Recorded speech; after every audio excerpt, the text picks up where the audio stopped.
Welcome back to My Dad Watches The Bachelor. I'm Meredith, and I'm here with my co-host, my dad. Hey, Meredith, how's it going? It's going. It's a Wednesday, hump day. We're halfway through the week, so I'm excited.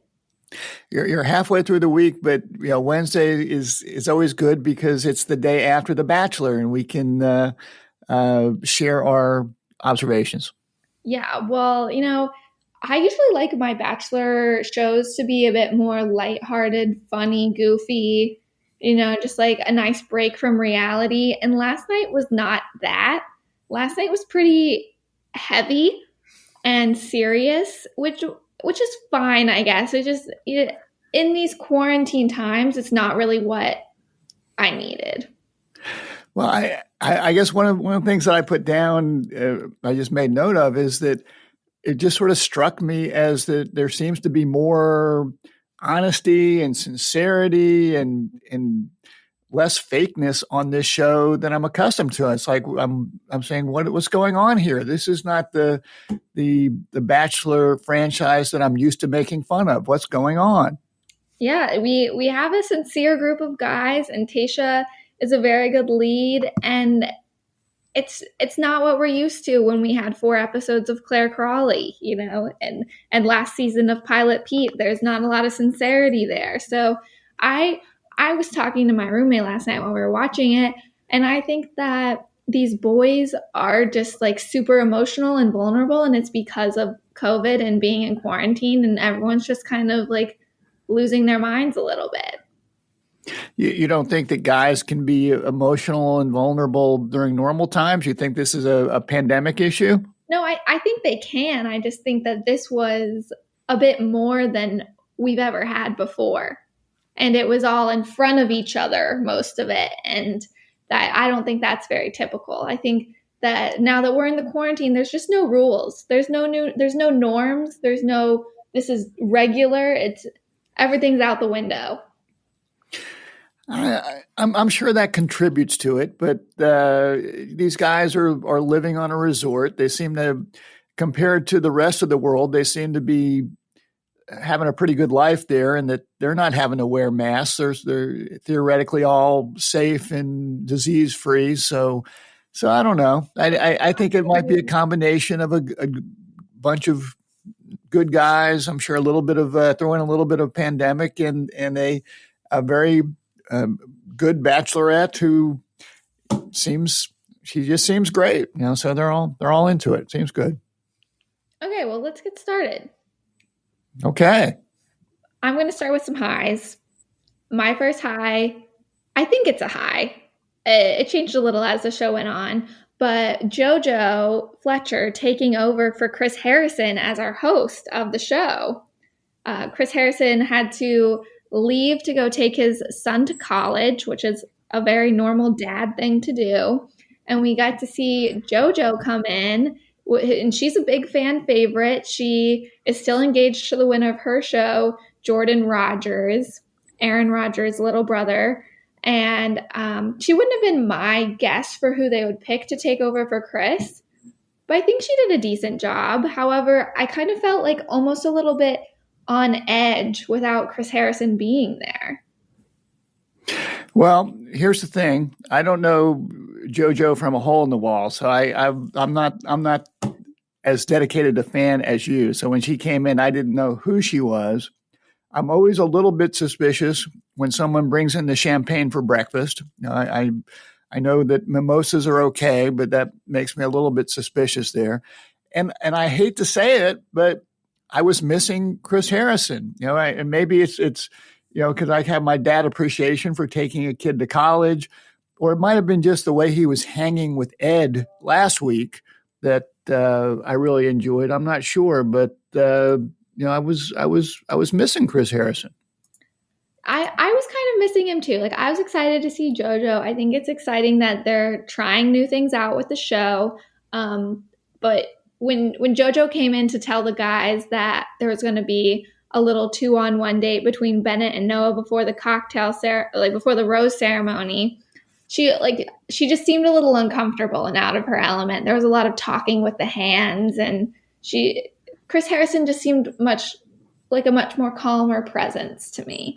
Well, it seemed like she came in thinking she was going to be the detective to crack this case, and she wanted to know what was going on. And Bennett puts on his, I don't know, there's no tension here look, and she didn't seem to really get very far in the investigation. Yeah, that's true.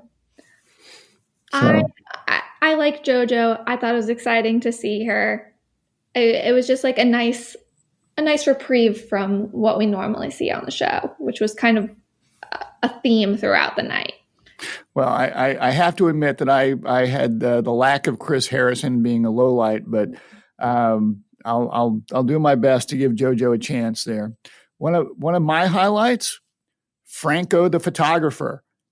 He has a lot of flair. I enjoyed Franco the photographer, who was taking pictures of, I guess, Zac and Tayshia in wedding gowns and tuxedos. And I was thinking, I really liked his shorts, and Christmas is coming up. Maybe you could look into that for me. I'm going to say no on that one. No? No. I did not pay too much attention to Franco the photographer. I was more confused by the date as a whole, which I put as a low.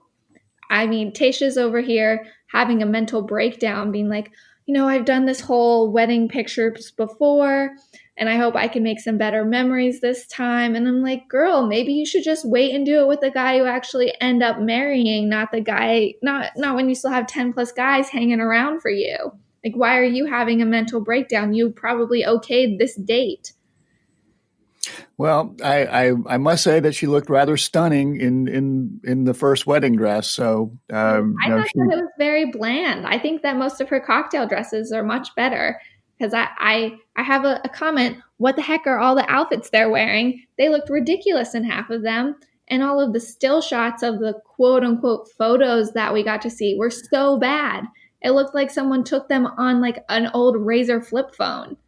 You don't have appreciation for good photography, I think, and some of the ones that they ended up in did seem silly, but I thought the first outfits they came out, I thought were very, very nice. Although I thought Zac's pants looked a little bit too long, and it made me wonder. Do you think if Zac actually was getting married, do you think he would shave? It just sort of struck me that he needed a shave there when he was doing his pictures in his tux. Well, he shouldn't be wearing a white jacket either. I'm not going to be getting married to anyone wearing a white jacket. That's just not a good look for me. Okay, good to know. Okay. Do you have any other highs? Well, I know at some point we're going to discuss the whole art class group date thing and the way the guys brought it. So, I mean, I don't know when you want to discuss it, but I certainly was taken aback by their honesty and sincerity there. Well, I put as a high the beginning part of the date. Like, what's worse, the drawings this week or the love songs they made last week? Because I was just amused with them trying to be artsy. We got to see them draw, got to see them do clay.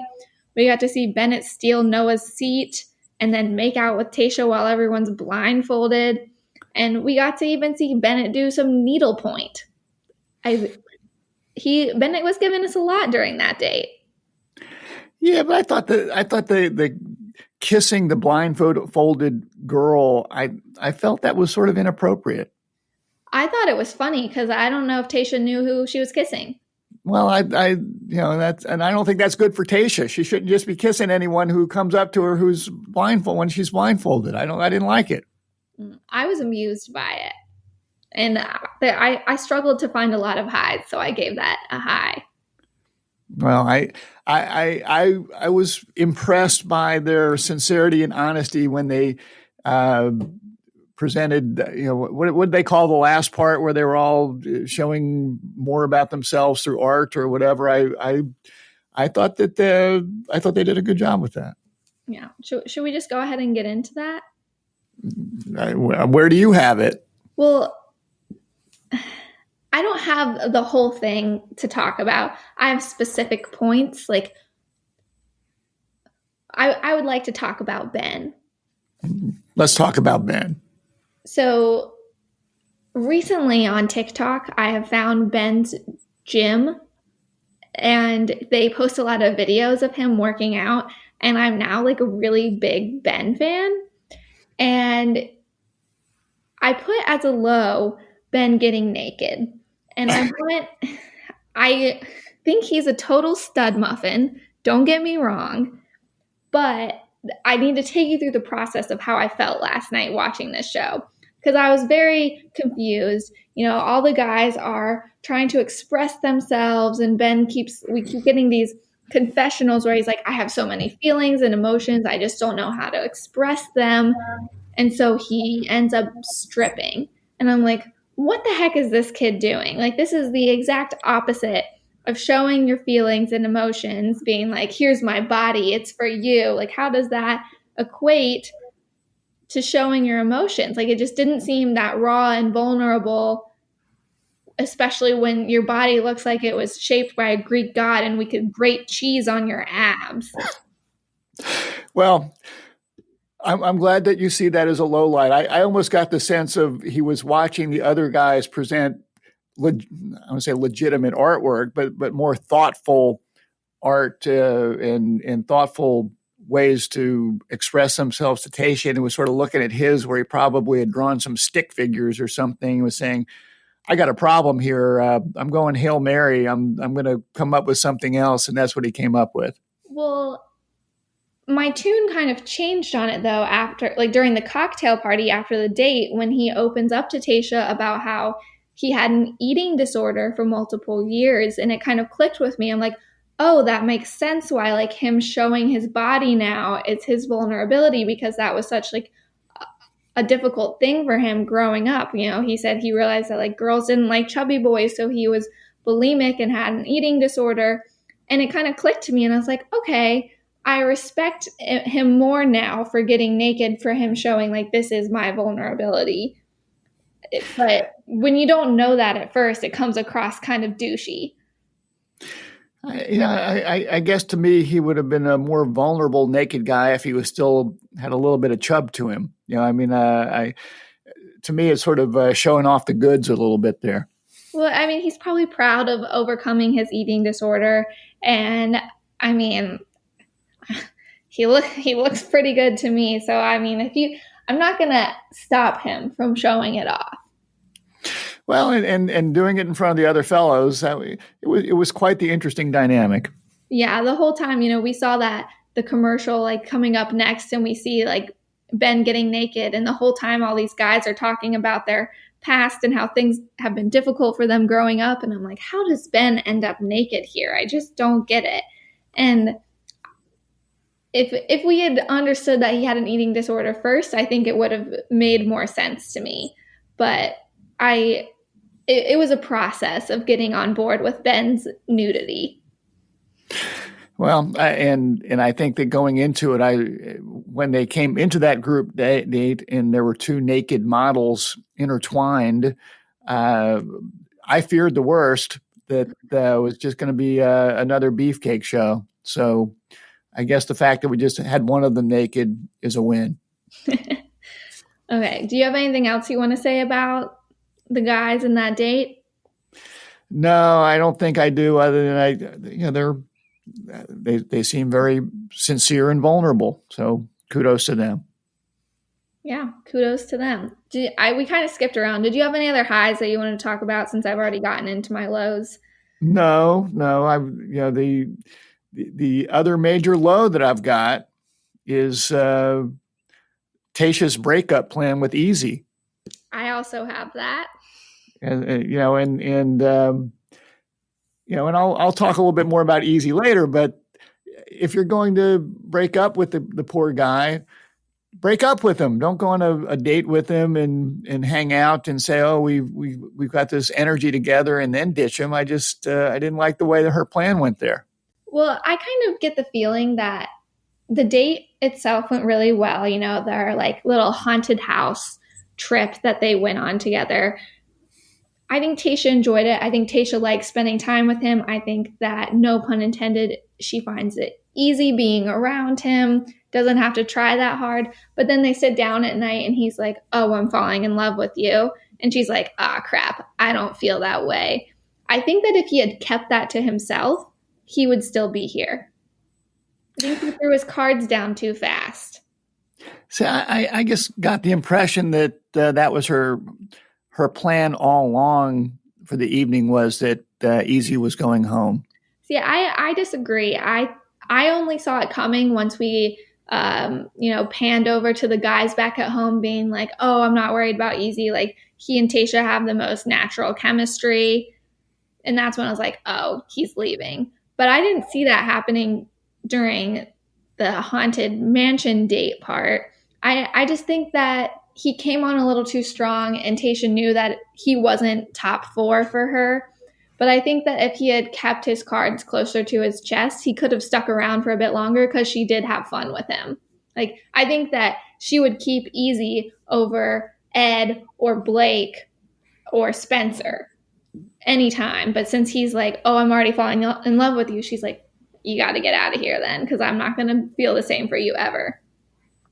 Okay. Well, maybe. I don't know. I sort of felt like it was her plan the whole time, but who knows what goes on in a bachelorette's head. That's fair. Do you have any other lows? I think we sort of touched on them. I wasn't a fan of JoJo the detective, but no, that was about it for me. Okay, let's talk about the right reasons. It's hard to like pick a specific person or anything. I just thought that most of the guys did really well this week with opening up about their past. We already talked about Ben, but Zac opened up about his past on his one-on-one date, how he wasn't feeling well, found out he had a brain tumor, had to get surgery to remove his brain tumor, ended up, drinking a lot, becoming an alcoholic, getting a DUI, going through a divorce, being in rehab for 4.5 months, and now he's on the board of that rehab. I was just very impressed that he was willing to open up about all of that on national TV and just be like very genuine and sincere and relatable with all of like the things that you've experienced in your life. Yeah, I agree. And yeah, as I was saying when we started, it just feels like in previous shows, when the Bachelor or Bachelorette would say, oh, I want to know all about you, someone would say, oh, my pet rabbit died when I was 6 years old and I've been scarred ever since. And the conversations on this show seem much more real and serious and significant. I agree. The men, I think Tayshia's got a good group of men. I do too. I think she's going to have, there are some that can still be taken out of the herd there without too much thought, but I think she's going to have some tough decisions to make down the road. I agree. And with all that said, I thought Zac deserves to be there for the right reasons. He seems to be there for the right reasons, but I keep coming back to thinking that he's playing above his weight class here. He seems like a very nice guy, but I'm just not sure he's going to be there in the end. Yeah, I mean, if I were Tayshia and I have a guy like Zac who has like a very rough past, and it's amazing that he's come so far, but then you have a guy like Ivan who doesn't have as rough of a past that she can relate to on being like, mixed race and all of that they went through last week on their one-on-one. I feel like I would be leaning more towards the Ivan road than the Zac road.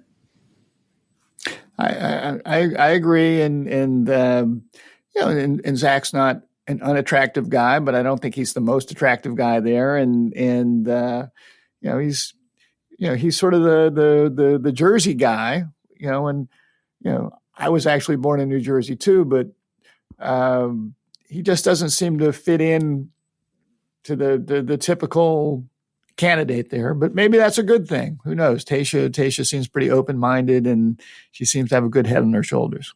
Mm-hmm. Do you have any other right reasons to chat about? No, I had Zac, and that was about it for me. I mean, I appreciated also not Ben taking his clothes off, but at least sharing his background and eating disorder. And, so I again, just appreciated the honesty. I agree. Now let's get into the drama with the wrong reason. I'm assuming that Bennett is also your wrong reason because he's a freaking douchebag. Well, I have two, and Bennett is certainly the big one. He's arrogant. He's condescending. He strikes me as more the judgmental uncle that comes to the holiday dinner who's just discussing the shortcomings of people as opposed to a potential boyfriend. Yeah, he condescending is definitely the word that I get from Bennett. Like, to me, Noah really doesn't seem that immature. And it always seems like Bennett's the one starting all of their fights. He's the one making the little comments, and he's the one bringing a gift to Noah during their 2-on-1 date with a book on emotional intelligence and saying, there's 4 types of emotional intelligence, like self-awareness, self-management, relationship management, emotional management, and you're deficient in 3 out of the 4.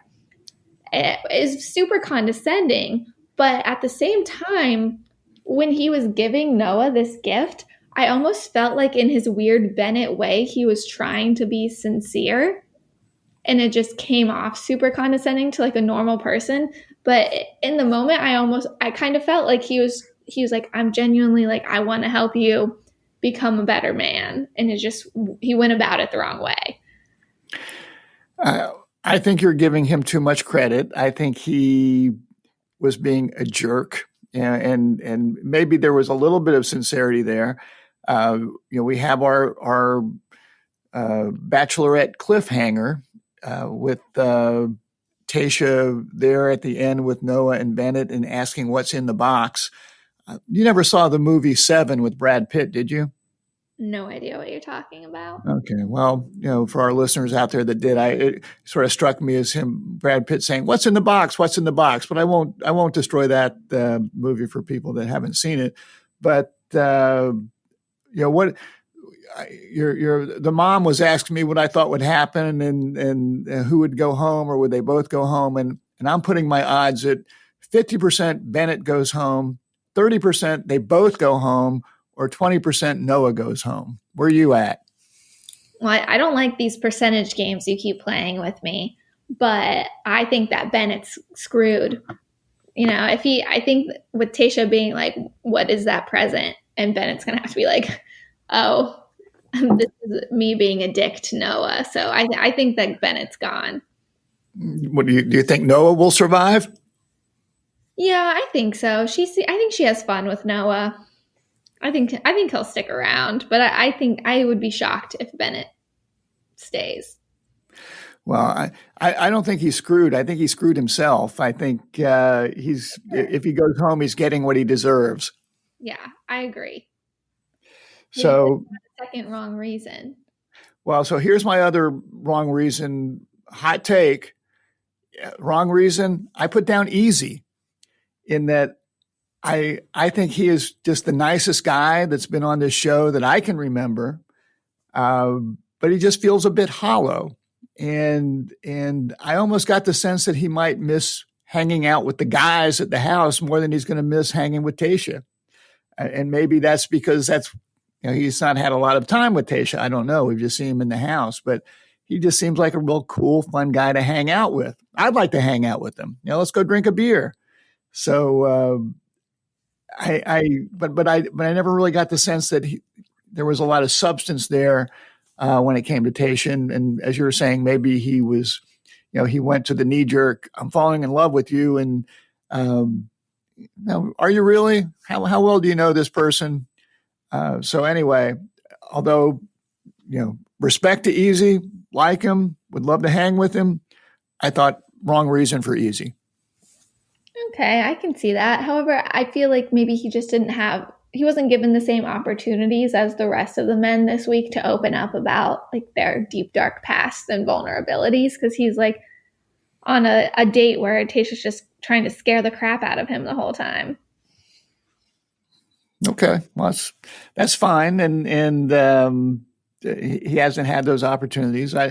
Who knows if he would have been able to capitalize and open up a bit. But anyway, I'll miss Eazy, but you think we'll see him on the island?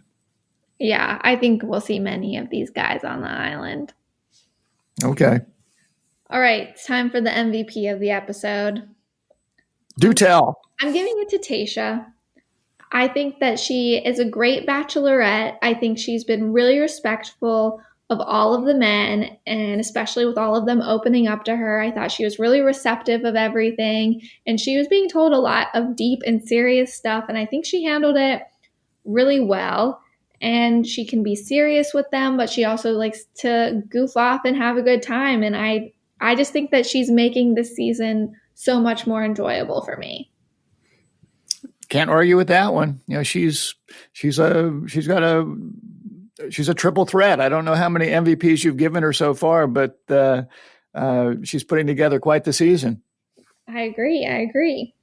So, do you have any fatherly advice to wrap us up? I've got a little bit of fatherly advice. Number one, it's okay for guys to shed a few tears. You know, we had some guys that as they were talking about their past and some of the issues they've been through, they got a little emotional, and that is okay. That's fine. And, there's a difference between shedding a few tears, and bawling like Claire Crawley. Well, so it's okay for to bawl too. We need to get rid of this toxic masculinity. Boys can cry. It's okay. That's what I'm just saying. It's okay. It's okay to cry, but trying to avoid the bawling. No, it's okay. Either way. This is my area. Come on. Next piece of advice. If you know you're going to break up with somebody, and this is my theory on the Eazy situation, don't go out and have fun date night with them first. Let's go ahead, pull the Band-Aid off that scab, and let's get it over with. It's sort of I think it's a little cruel to drag them through that process. And obviously Eazy was totally blindsided. When they're walking in, he was asking, "Is this real?" He still couldn't believe it. So handle your business a little bit better. You might not agree with that one, but that's dad advice. That's fair. Last two relate back to our friend Bennett. Don't be an arrogant prick. Don't give someone a book about emotional intelligence and tell them they're a failure on most counts and call it a gift. Not cool. And the way he was dressed, it looked like he had on a suit with tennis shoes and no socks. Yeah. I say no service there. You that doesn't work. Come on, Bennett. You can do better than that. Maybe he was giving away his only pair of socks with the mustaches on them to know. I don't know, but I didn't like the look. I agree. I didn't like the look either. So there you go. Use that as your fatherly advice this week. Well, you did well. I agree with most of it. Well, that's good because you need to be listening. Well, I only listen to Dad Law if I feel like it. I've noticed that, so, but I'll keep trying. All right. Well, I think that's all we've got for this week. So join us next week to hear more about Tayshia's season from the right perspective and my dad's.